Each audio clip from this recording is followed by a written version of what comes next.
Thank you, Kevin, Morris, Leanne, and other guests. I'm just going to talk a little bit about the four finalists. But I think really what this competition about, of course, is inner city living. And I think if there is anything that Christchurch needs, it's in desperate need of places in the inner city for people to live. And it needs lots of them, and it needs them quickly. The presence of people living in the inner city is needed to support the development of commercial and retail activities and to help sustain them. Some of you will be aware that Sarah has recently advertised an RFP for consultants to develop the inner city retail precinct plan. One of the expectations of that plan is that the retail district will become the default option for inner city Christchurch residents for all their convenience and functional shopping needs.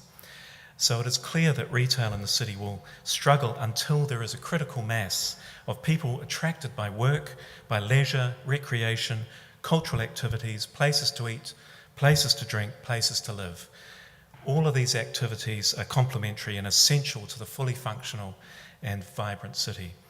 The columnist and Christchurch resident Jane Bowron wrote in Wellington's Dominion Post yesterday morning about a recent trip to Wellington and how she said that Wellington seemed to teem with beautiful young groovers, and predominantly in their 20s and 30s, and how by comparison Christchurch had a deserted central city, and it couldn't be more different. Of course, that's really because, of course, in Wellington, there are 16,000 people now living in the inner city, whereas in Christchurch, there's virtually none. So I think it is really in that context that the importance of the Breathe initiative can be seen.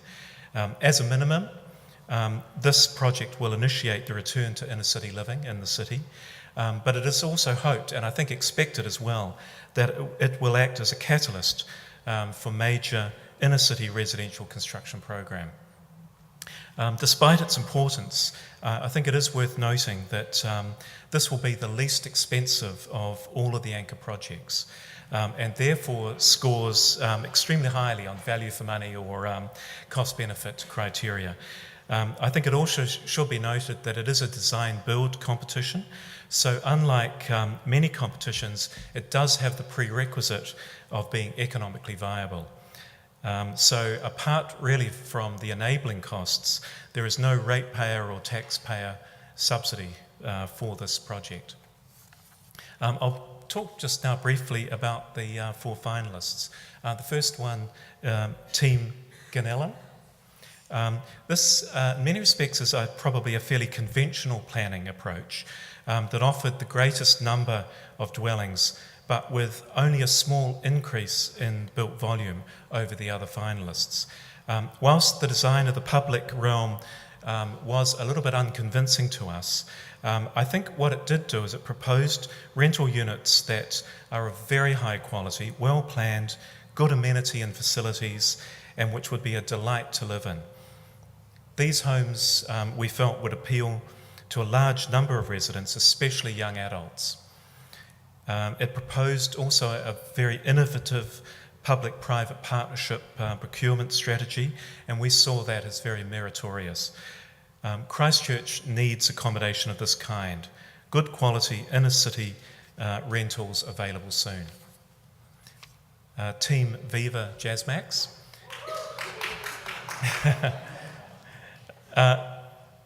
Fairly orthodox planning and traditional in its muse-like typology, but very radical in its comprehensive and thorough adoption of sustainable and low energy use technologies and design principles. It focuses on the creation of an intimate, connected community, and the scheme derives from a desire for a residential environment that is people-friendly, place-friendly, and planet-friendly. Team Holloway, a compelling mix of both apartment and townhouse dwellings that should be commended for the quality, maturity, balance, and comprehensive resolution of its design. It provides excellent accommodation and successfully provides private and communal outdoor living and garden spaces. it also would be a delight to live in. It adopts a conventional approach that could and should appeal to the market, albeit the cost structures are likely to ensure that the sale prices are at the upper end. Team Walker, Ceres, the most affordable scheme. We liked it because it demonstrated a different and less conventional strategy. It incorporated just one overt planning device, the simple cruciform plan. Otherwise, it appears, on the surface at least, a random assembly of forms, shantytown, favela-like. I think this New World ad hoc random sort of flavour was in equal measure both liked for its indigenous Kiwi character and newness, especially as seen in an international context, but also disliked for its lack of local Christchurch character and foreignness when seen through local eyes.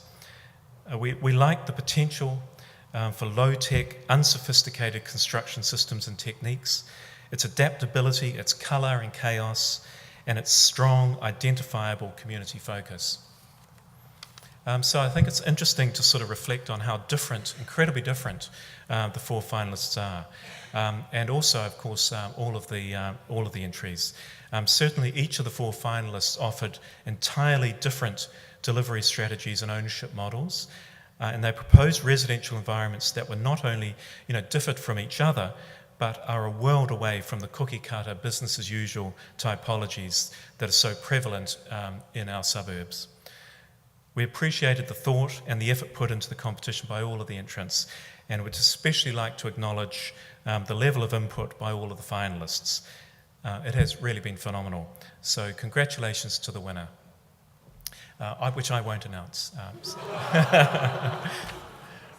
So I'd like to hand over to the Honourable Maurice Williamson, who will do that. Thank you.